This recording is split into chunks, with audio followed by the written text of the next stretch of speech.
ubuphelele media. Ngibingelele ihamente ingcwele ngokwezigaba zayo ngaphansi kwelikhulu igama lonyasi. Amen. Amen.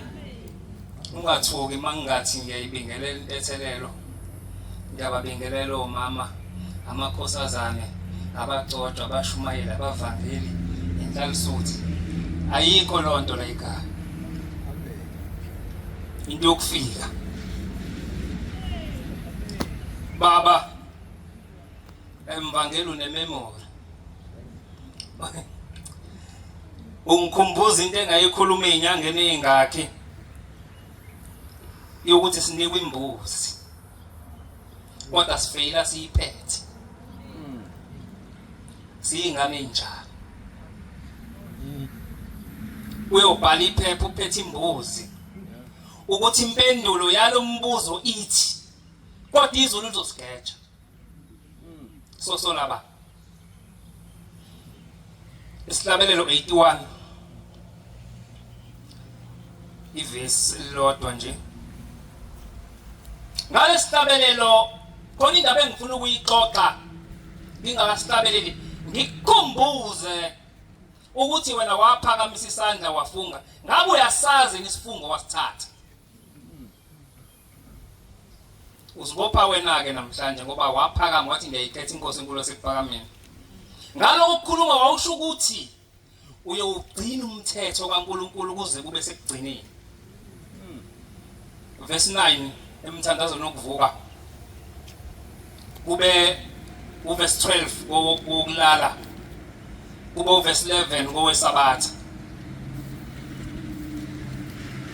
Esangivulela nje ozongifundela. Ngiyacela bazali bethu nisilekelele ningavumi ukuthi izitha zikaShembe zakhiwe yinina. Bazodinga ukuthi ngithini nangumfana esihlasele. Umfana wakambili lo wembumbulo. Omshana kogatsheni.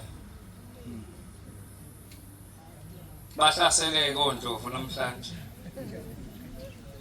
Uyazi ngithini mangithi izitha zikaShembe zakhiwa abazali bethu. Abanye abazali bethu bazivalela umnyango wezulu bephila. Uyazi ngani? Uma uzovuma ingane engangami noma engaphansi kwami iyohlala ebuhleni ihambe noShembe uzivalela izulu. Uyazi ngani? Ngoba lo muntu usazoshula ukuziphatha phambi kwaNkuluNkulu ashe azamjwayela uShembe enze noma yini umuntu ozobuzwa ngaleyo nto wena. Labantu bezwe ngokuthi baxoxela indaba mhlawumbe babe no 13 years baxoxela indaba ezinkulu ngoShembe bakhule behamba noShembe labantu beno 13 years kodwa ukuhlupha qala kubona ngoba bahlala endaweni engafanele bebancane. Uma uhambe emhlabeni wena wadedela ingane yakho yayohlala noNkulunkulu yagcina lapha isiba nelawu idonsi izingane zabantu ifake elaweni uma ufika uze waza wezulu. Mawufuna lokho bheka i-dictionary mhlawumbe uyakuthola kodwa uzokuthola la nje basikutshela ukuthi uthatha ingane yakho encane wayihlalisa noNkulunkulu yahlula ukuziphatha izohlula ekhaya ngeni ngisho intombi. Mayisi lapha phambi kwaNkulunkulu ifaka intombi kuthiwane ezulwini. Kulindwa wena kuthiwa uhlulekile ukufundisa. Ngiphinde ngicele khona ulimo olukhona olufike nomubi wokuthi makukhokhelwana la esontweni ubese kusuka umuntu omphathi womthetho. Mhlambe nje umuntu bekhuluma ngokuthi bodadewethu ningaqonywa. Ebese sisukume umphathi womthetho athi musana ukudlala ngalezi izingane. Zinikela kabi zakha amapulpiti. Ukuthi siyanikela esontweni uShembe kanti akawufuni nomthetho kithi. Asingalimazani yabona ingane muyincoma kakhulu. Iyanakala. Noma ngibona senza kahle kodwa khuluma ningasese ningakhulumi isizwa. Ngoba solimala singayizolweni. Cela ungifundele baba ngihlabelele bese ngihlala phansi. uShembe emthandazweni wokuvuka khumbula ukuthi namhla wenza isivumelwano Jehova uNkulunkulu wami nonyazi lwezulu sokuthi awuhlale endlini kaJehova kuze kube sekupheleni kwensuku sokuthi uyohlala endlini kaJehova kuze kube sekupheleni kweinsuku zakho. Khumbula ukuthi namhla wenza isivumelwano noJehova uNkulunkulu wakho sokuthi uyohlala endlini kaJehova kuze kube sekupheleni kweinsuku zakho. Okugcina kweSabatha 11 khumbula ukuthi namhla wenza isivumelwano noJehova uNkulunkulu wakho sokuthi uyohlala endlini kaJehova kuze kuphele kweinsuku. Ngiyabonga baba. Bengithi nginikhumbuze manje athi njengoba nilapha nenza isivumelwano. Kambe ngisakhumbula nithi nafunga. Ngelinye ilanga uBhombela wabiza amadoda omkhulu bethu ngaleza ikhathi. Wababeka la. Wayesebuza ukuthi bantu abami nifuna ukushada muphi umshado? Owasezulwini noma wabantu na? Babuza ukuthi owasezulwini njani? Wathi owasezulwini unkosikazi munye. Kodwa wabantu babili kuyaphezulu. Wayesebuza uDlamini ukuthiwa wayekhona wagcina umfundisi. Wathi baba sicela ukuza ubuhle nobubi balemshado.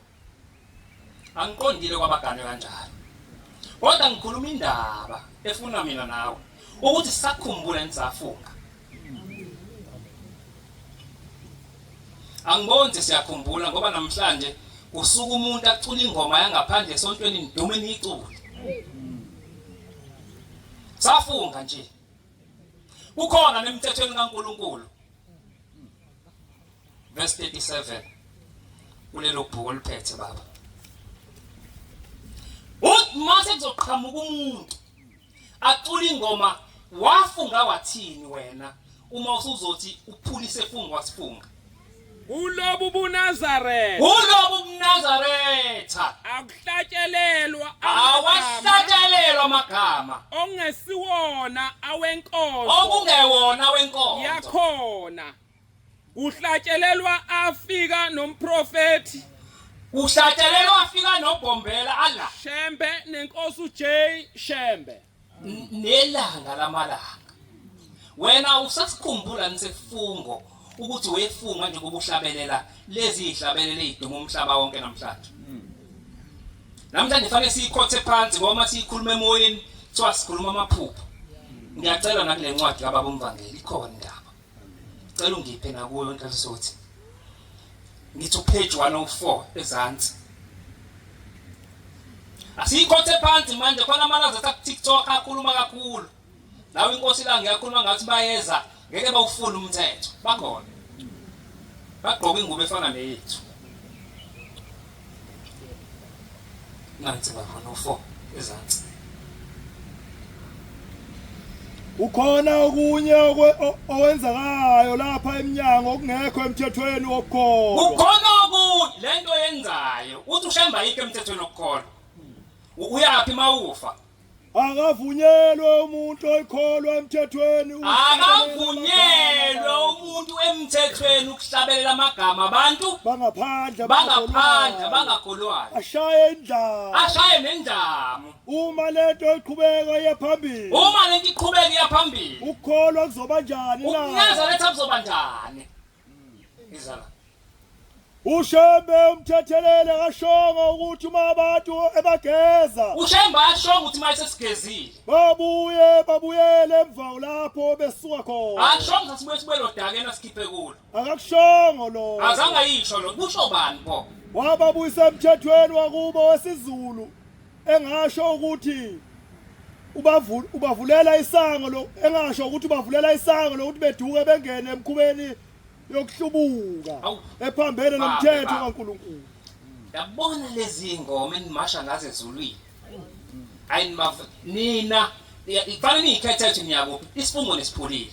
iNazaretha alihambi imidlalo. iNazaretha alihambi nize nihlobe ngemqhele kaThixo nikwenza ongena naye esabatheni la mase niye emidlalweni amabhola amabhola imdanso amacece imigangela uyini kanti mawusuhamba lezi zinto ezinhlanganweni zembangazwe banamathikithi ngamabili bayofana nontombela maye sekufanele kwela umfula umuntu ubizwa insizwa ngala ushembe yambiza akasaza kuhlukaniseki kuphela lihlonipha amakhosi nohulumeni okuwukuthi uma kukhona okufunwa amakhosi noma uhulumeni njengentela njenga abanike akhonza uNkulunkulu. Amen.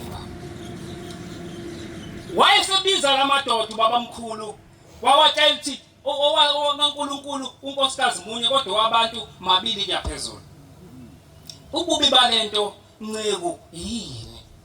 Uthi hayi bantu bami, ububi balento kuyekuthi umuntu mayisehambile emhlabeni mayinonkosikazi oyedwa kulula ukuthi angene ezulwini ngoba thina boshembe sithatha isikali sisibeke phansi bese sikhipha inhliziyo yakhe bese siyabheka ukuthi uthando lomkakhe lungakanani kulula ke mayedwa ngoba umkakhe bengambambi namuntu. Uthi kodwa mabe babili bebathathu uthi siyasithatha inhliziyo sibeke esikalini bese sithatha unkosikazi oqala simbeke la luthi uthando 70 sibuyise owesibili ithi inhliziyo 30 sibuyise lo ogcina ithi 99 bese kuthi ufumanise kunamanga uyikholwa ungangene ezulwini. Khethani bantu abamfuna ukugalwa muphi baqembukana naphakathi bathi abanye sithando kwabantu bathi abanye sithando kwaNkulunkulu. Wahamba ubombela kwadlula unyaka wakhothama thema esekhothema kwafikila unyaka wokuqala lifikile labiza semadoda uyalingana ushaya wabiza semadoda athi akhetho kaNkulunkulu wawayeka la wazikhethele wabantu wabiza amakhosazana wabeka la wathi bantu abami ngicela nigalo lezi izingane bathi baba safunga thina wathi nafungana ezenza into engazi bathi baba safunga nenceke nifungane sathi baba siyogana unkosikazi munye wathi abantu abami ngifuna lezi izingane idlala abantu bangaphandle wayesebayeka wahamba unyaka wesibili kuMachi waphinde wabiza semadoda wawatshela into efanayo bathi baba safunga wathi bekuyini leyo nto isefungo kusho mina ngushembo ohlele esihlalweni ngithenza into wena untetho wafunga ufunge nobathi angifunde ngenceke ithi inkosi la ngasakhona mina manje kusho mina wathi ubaba uDlamini mina ngeke ngilunge inkosi yamakhosi ngoba ngefunga ngathwala itshe ngizoyimola wathi Dlamini awungihloniphi wathi baba cha ngafunga mina isefungo sami ngiyasazi wamyeka uDlamini bawathatha laba abanye wasala ubaba uDlamini yedwa owayazi ukuthi isefungo yini ufungile yini njoba namhlanje ubuye usina ingoma ubuye utholakala udansa angithi untaka owadutshulwa lapha eTehesi wazibona ethatha uhambo lasezulwini kufika imoto bamgibeza bathi uyaphatha uyenhlanzakazi beyathi mayimehlisa wathi akusiyinhlanzakazi le bathi hayi siyakhiwe kuhle bona indlu yena kwathi siyakhiwe uthi wathi mengena la wafica indoda enkulu engangeroom ihleli phansi ihleli esihlalweni imali igcwele phansi uthi yathi le ndoda ngifuna ukhetho phakathi kokuthi uyahlukana noShembe noJesu mina khona into engizokunika yona uthi wena ubani nje ukuthi angikhethe uthi mina nguNkulunkulu uthi wathi ngeke mawuthi angihlukane noShembe noJesu uthi awusiye uNkulunkulu uthi le ndoda yakhomba ngemino kwangena inyoka embi uthi yafika yakhomba ngemino lapha kwavuleka iscreen uthi wazibona edanse eshaya ivosho uthi athi le ndoda liyadansa eNazaretha usho usathane uthi ngathi mina cha alidansi wathi pho ubani wathi mina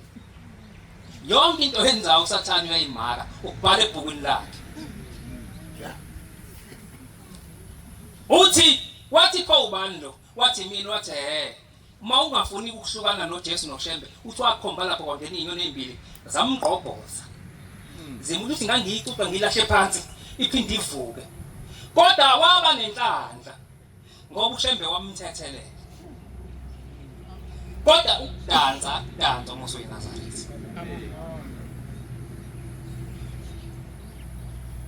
ukusina ingoma khona kuvumelekile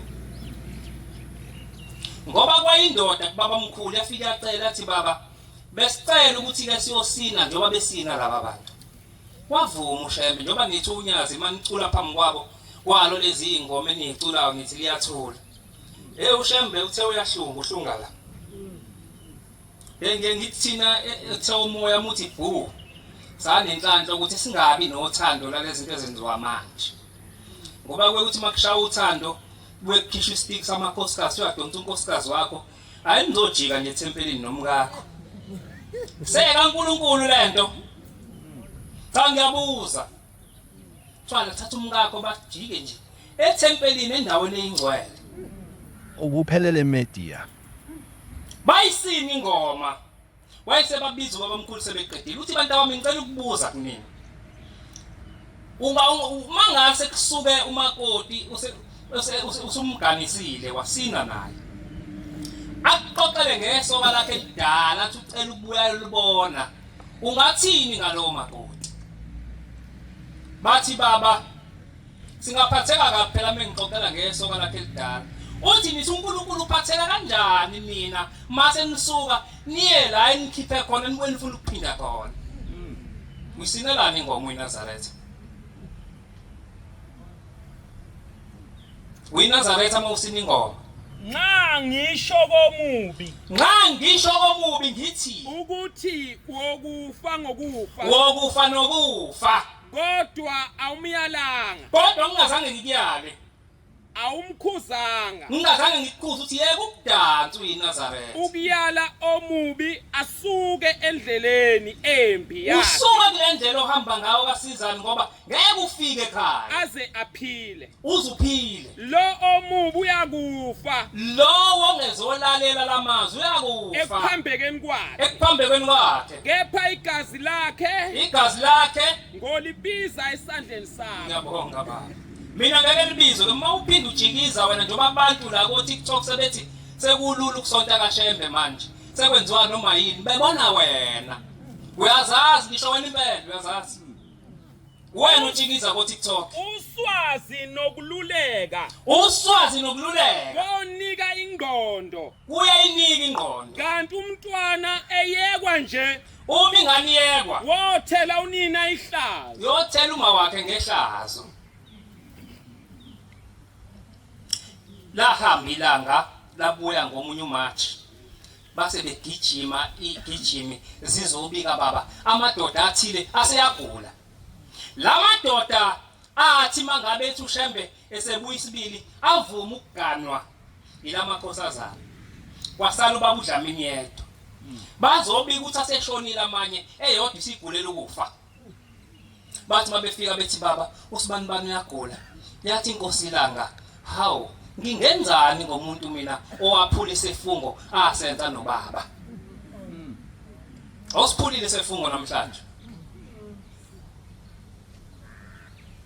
maNazaretha lesibe namaNazaretha hayi ngokugqoka iMnazaretha sengigcina nje ngathi ngingisashabele ake ngikuphe nje into ezimbili ngesabatha kuyaphoqa ukuthi uma usesabatheni unikele izibali ngoba wathi uShembe kumisa lokho wathi akwenziwe masabatha onke wathi makungakhanyi kubantu bakini ngekukhanye kuwena ophilayo futhi ngeke ube iNazaretha ungakazi uyenza inkonzo kaMashokana Ndlela hayi ngeke uphelele phela umwenza inkonzo kaMashokana Ndlela usukuvalelisa uthi uShembe usukuvalelisa kulabo kade uphila nabo ngaphandle kokuthi usuthatha isifungo sokukholwa abaphilayo nabangasekho uthe ezinye izifungo ezinibambile namaNazaretha izifungo ekwachitheka igazi ziyakulandela ngisho usula uzozibona uvuka umuzwa obuyona usula vela uvalelisanga ezayona uvuke ukubeze behlabelela la bebiza ingoma zasemaweseni bevuka umoya ubona lo muntu lo omunye umlenze ungalo omunye ungala uma ehamba lo muntu abahlangabezi botholani kuye mina ngifisa wena uyezulwini ekhaya ngiyakufisa lokho enzi inkonzo kaMahlukana Ndlela wehlukanisa ukuthi usuphumile emtsizweni wangena ekukholweni wafa enyameni wavuka emoyeni wayikholwa singabuye sikusabe esula esontweni sifike wena umkhizi esamsawa ufike esikhulume khona sisaba wena ngendaba kaNkuluNkulu uyayenza inkonzo kaMahlukana Ndlela uma ufuna ukuba iNazaretha eliyobona uShembe. Amen. 2 amaphoyisa bangaka bawanikela njalo ngenyanga la ngoba uShembe unamaphoyisa wakhipha ukugada imizi yobaba bethu ngoba nawe mangase ungaholi inyanga eyodwa ungabe emgaqweni uteleke lamaphoyisa sezulwini esingawakhuthazi ukuthi uShembe wakhiphile ngo2 nje makuphela inyanga senziwa yini ngiphinde ngibuze ngoba uShembe wathi uMinazaretha nizoba nomcimbi makufunda incwadi ifundwe umkhokheli nomshumayeli ngelanga lokugcina umcimbi uzoba kusasa bayahlangana bakhipha abapheki abazophekela abantu abangcwele ngoba kugada ukungcwele kusenzeka yini noma sesiqasha ama catering ibuye ikhothwe izinja egcekeni lakhe lo muntu asiyazi umngcwele sibugada kanjani ngoba wathi uShembe uma ngabe iNazaretha nomcimbi akuyopheka abantu abafundisiwe ngokuthi onjani umuntu ophathela ukudla iNazaretha sisakwenza yini uma singasakwenzi lapho manini izwi lokuthi akuyekwe bazali bethu wonke umuntu okhona la akekho ngenayo ingane yokuqala ubani owagcina umthetho wabeka uShembe ngengane yokuqala uzobona ingane yokuqala ithumzela ingaqondi empilweni kanti inkingi kumzali bengizofunda incwadi kaGenesis 22 verse 7 anoba ngcwele kimi anoba ngcwele kimi ngokuba mina Jehova ngingcwele ngokuba yena uShembe ungcwele nginahlukanisile nabanye abantu usahlukanisile nabanye abantu ukuba nibe ngaba ukuthi sibe abakhe ifakazela into engisho yokugada ukungcwele asiphelwa inombani thina ozosimeza ukuthi kaMkhize nomcimbi athi kamngani wami nginomcimbi umngani kadadewabo Mkhize umefika lapha uphuma la ephuma khona ulale khona uzophekela thina omunye ubuye etavern uyagwatheka uzowasha izitsha izodlela thina sisengcwele lapho maninizo ukuthi akuyekwe uyifunda incwadi kaGenesis 22 verse 7 uAbraham noIsaka uyifunde ekhaya ngifuna ukubuza ke Manazaretha abazali bethu ukuthi uShembe wakhipha isifundiso ngoba eveza ukuthi uyena lo wayelapha ya emandulo uIsaka noAbraham wathi ingane yokuqala kufuze ngabe iyashintsha isibongo ibe yakwaShembe wathi kodwa ngoba ngomusa nginenzela umusa abantu abami niyokhipha inqama niyilethe la ukuze niyithenge lengane ibe yenu ngokusemthethweni bangapha bayikhiphile bangakho abayikhiphile bona bangakho abanengisho kuwasha uMnazaretha njengoba silapha phela sizama Nazaretha la bangakho abanengisho kuwasha hayi phela ngeke bangcwele uyazi indisho wenza into eyiningi kanjani ngayo ha khona okwaphuza amanzi awagcwalisa isisu awakhiphele endishini omunye ashulo ukuphumela eminyango adonse impahla yakhe athi ho endishini ashaya umpompi la uma usuyigezile isingcwele ukuthi ngawasha uMnazaretha kangiyabuza sithi sama Nazaretha phela sama Nazaretha ngokugqoka iMnazaretha noma ngokwemthetho kaNkuluNkulu uma ungenayo indishi namhlanje hamba uyithenge leyo ndishi iyabekwa uma usuqedile ukwenza umsebenzi owenzayo iyophinda isebenze ngoba uwasho umNazaretha. Amen. Ngoba nami ngazi kakhulu ngiveze ngiye ngikubone nengakuzwa. Nali ithempeli likhona. Khona isefungo shemba asenza ngamathempeli. Ngomhla ka1 nangomhla ka7 wenyanga. Wathi alikho iNazaretha elivumelekile ukwenza umsebenzi wakubo noma wakwalo ngosuku lokuqala lenyanga nongosuku lwesikhombisa lwenyanga. Wathi uyohamba uyosebenza ethempelini. Lapho umntanami uyobuthandaza yonke into oyifunayo uyithola. Umhla ka1 nomhla ka7 awuvumelekile ukwenza umsebenzi wakwakho. Ngiyabonga abangcwele sikhona insizwa la. Kodwa ake ngibeke okugcina ngoba obaba abadala baye bathi khona isithembu la njalo isithembu ngiyaxolisa. Bathi yini le? Bathi senine divorce esontweni. Bagcine kanjalo bangachazi iqhamuka idivorce. Idivorce iqhamuke ezintweni ezimbili noma ezintathu. Khona ukuthi kini kunecala. Lo muntu owayeganile wahamba. Mawuhanjelwa unkosikazi ungaphindi ugane ungazange ulenze uphenyo kubantu abadala ukuthi akekho nowakwehlelwa ilesehlo ekhaya. Okwesibili insizwa mayizoganwa ifikile obona inkosazana utholithe khwapheni elingala ifakile uMamkhize ngala ifake uMakhuzwayo ngala emhlane kulenga uMagumede ngaphambili kulenga uMathabethe ilobola inkosazana uthi ulinde umfundisi ngeculo. Ngithike mina engimtsheleke ukuthi ngalesikhathi ulengise labantu bonke ngala nangala banemoya yahlukahlukene. Abanye banemoya ungayiphathi kahle. Uzonede wena udibane nomakoti wakho lodwa umlobola kuba amanzi noparafini. Umthele ngayo yonke lento kade uyicosha kulaba bantu. Ibese ingane yabantu ihlulo ukuziphatha. Okanye nihlukane kanti ushulo ukuthi wena uma usuganiwe ulinde. Uma ushulo ukulinda azi ukuthi uma usuzosina thenga imbuzi phela uyogeza. Before ubonane nomakoti wakho owamanzi aphiyo. Ungeze uparafini. Idivorce ngeke ibe khona. Nkosi kusonikezwe. Ubuphelele Media.